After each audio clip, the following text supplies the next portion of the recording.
Bonjour et bienvenue dans cette nouvelle vidéo consacrée au macro Excel. Alors la dernière fois on s'est intéressé aux variables de type chaîne de caractères. Aujourd'hui on va regarder les variables numériques. Donc on va d'abord lister les différents types de variables numériques. Donc il faut savoir qu'en fonction de la taille des nombres que vous allez avoir à manipuler, vous ne déclarez pas forcément le même type de variable. Donc il y a 5 types de variables numériques. On regardera ensuite les opérateurs mathématiques de base, donc division, addition, etc. L'opérateur modulo et la division entière. Et pour finir, on regardera la fonction random qui permet de générer un nombre aléatoire entre 0 et 1, 1 étant exclu. Alors comme d'habitude, on démarre Excel, on va sur l'onglet développeur, on clique sur Visual Basic, et on insère ici un nouveau module et on va créer une première procédure que je vais appeler les variables numériques. On va taper ça correctement, voilà. Alors le premier type qu'on va regarder, c'est le type byte. Donc on déclare une variable qu'on va appeler A de type byte. Alors pour déclarer une variable, comme dans les autres vidéos, on utilise le mot-clé dim suivi du nom de la variable et du type. Donc on met un petit commentaire et on va dire que le type byte va de 0 à 255. Donc c'est à dire que si j'affecte la valeur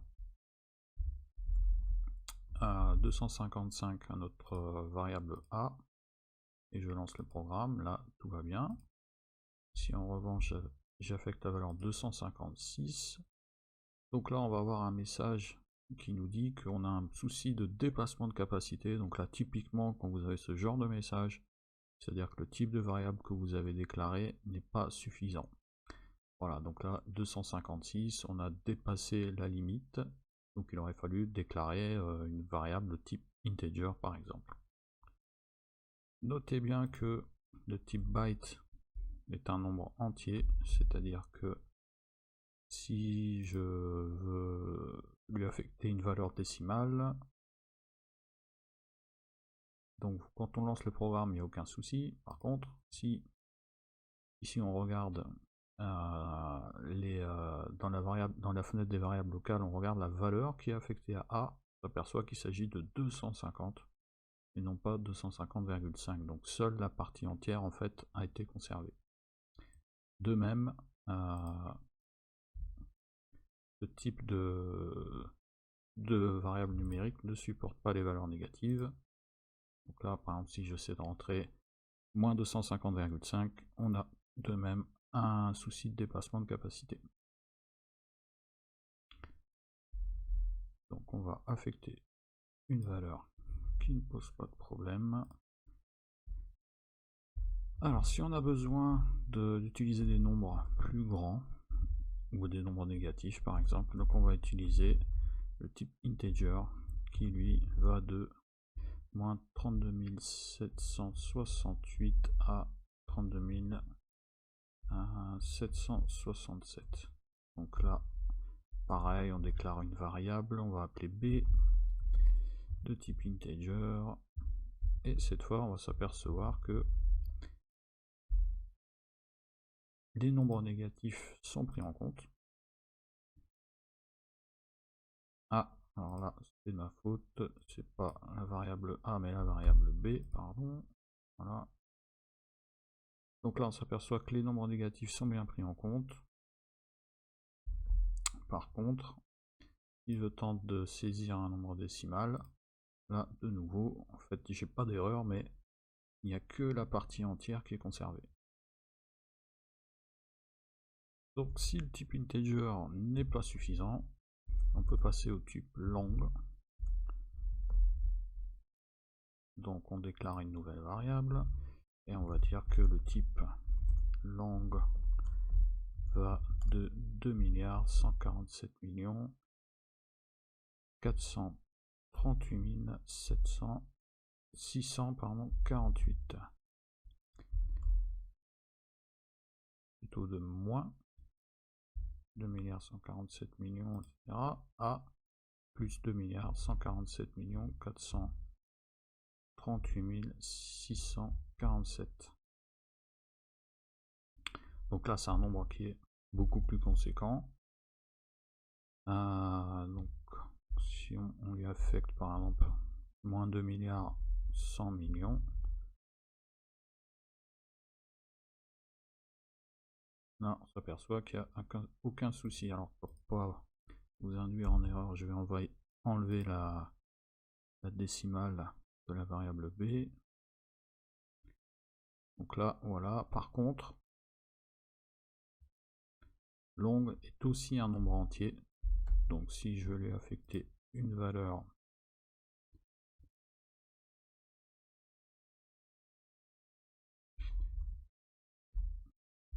décimale, pardon, on s'aperçoit qu'il n'y a que la partie entière du nombre qui a été conservée. Là, on s'aperçoit aussi qu'il a arrondi en fait cette valeur.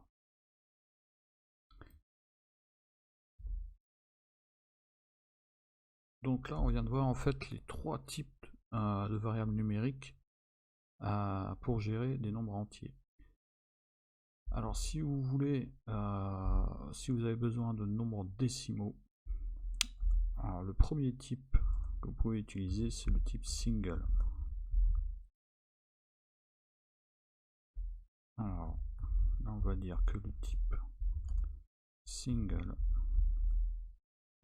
va de... Alors là, je ne connais pas par cœur, donc on va se permettre de faire un petit copier-coller depuis le sommaire, en enlevant cette parenthèse. Voilà, donc là,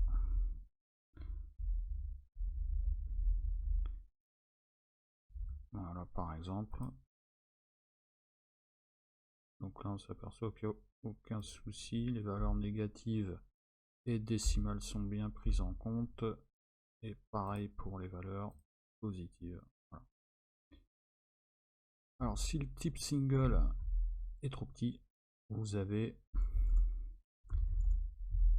le type double. Alors lui, pareil, on va aussi recopier sa valeur parce que là, retenir ça par cœur. Alors certains peuvent y arriver, mais pas moi. Voilà.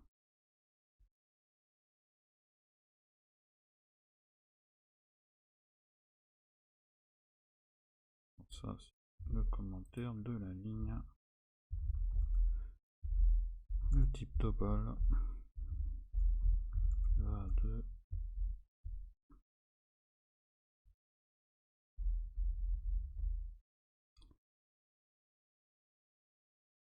mais le commentaire, excusez-moi pour tout ça.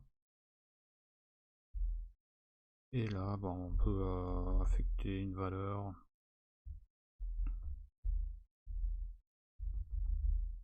Voilà, par exemple.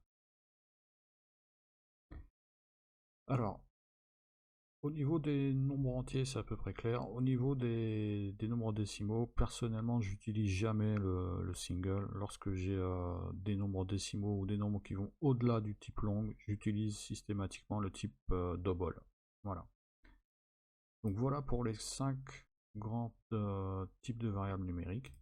On va regarder maintenant les opérateurs mathématiques.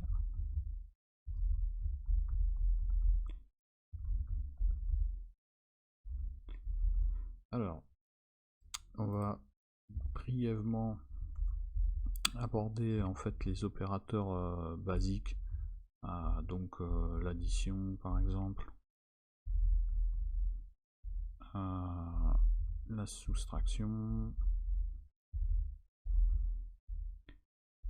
la multiplication,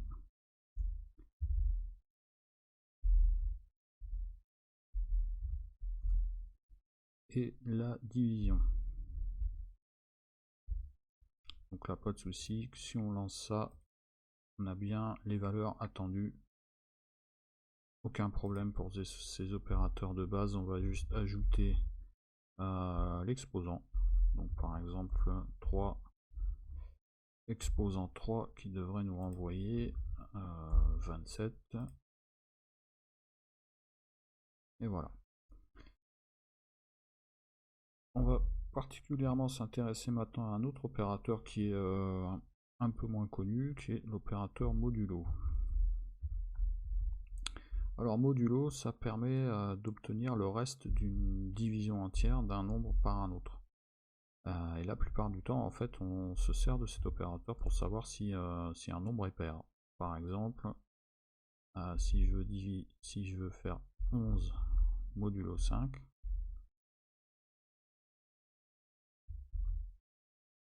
on va simplement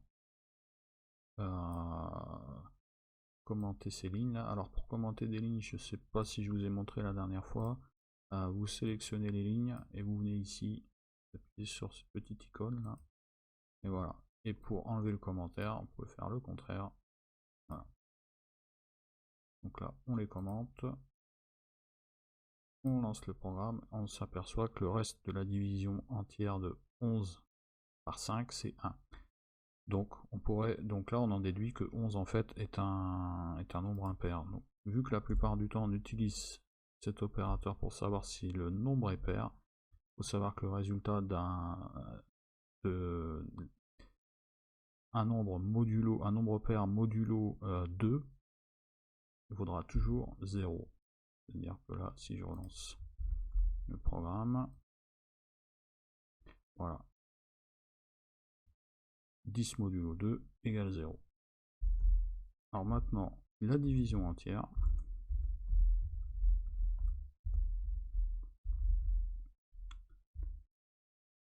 Alors si...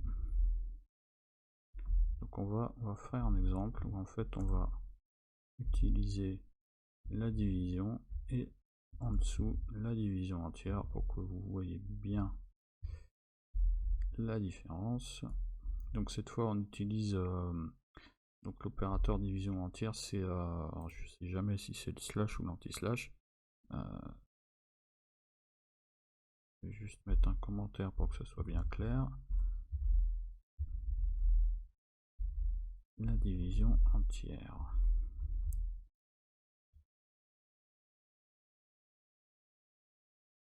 Là, on efface ça, on va commenter cette ligne là aussi. Et on lance le programme. Voilà. Donc le résultat de la division de 11 par 2 c'est bien 5,5, mais le résultat de la division entière de 11 par 2 c'est bien 5 parce qu'on n'a que 5 fois le nombre 2 dans 11. Voilà pour modulo et division entière. On va maintenant regarder la fonction random.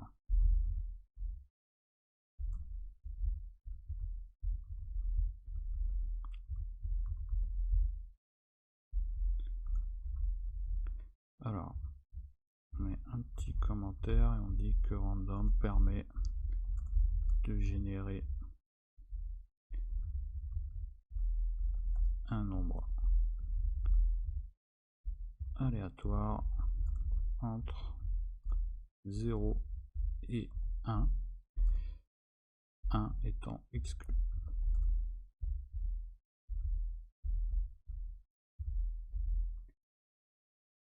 Alors pour générer un nombre aléatoire entre 0 et 1, on utilise la fonction rnd. Donc là on va taper debug.print rnd. Alors si vous tapez CTRL espace, vous allez chercher la fonction. Ouais, elle est là. Et on lance le programme. Donc là par exemple on obtient une valeur, une autre, etc. Voilà.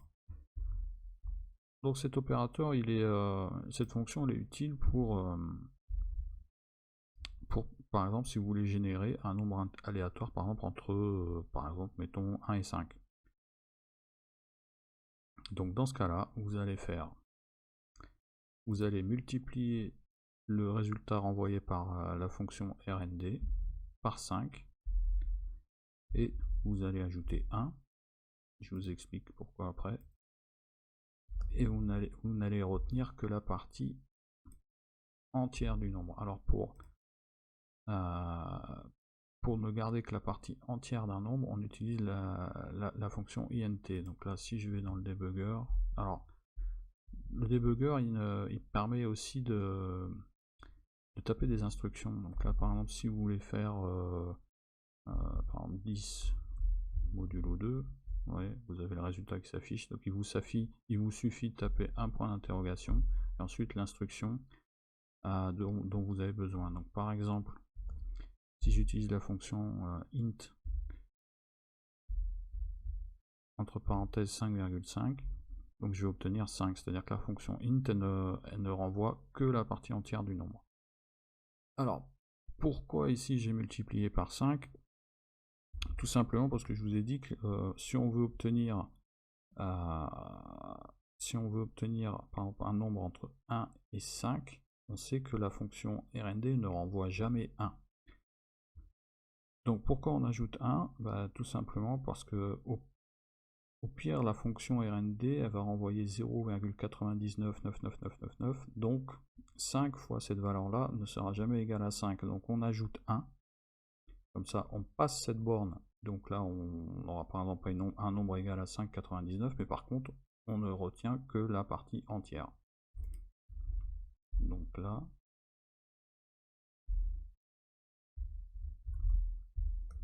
on va juste taper un commentaire, générer une valeur entre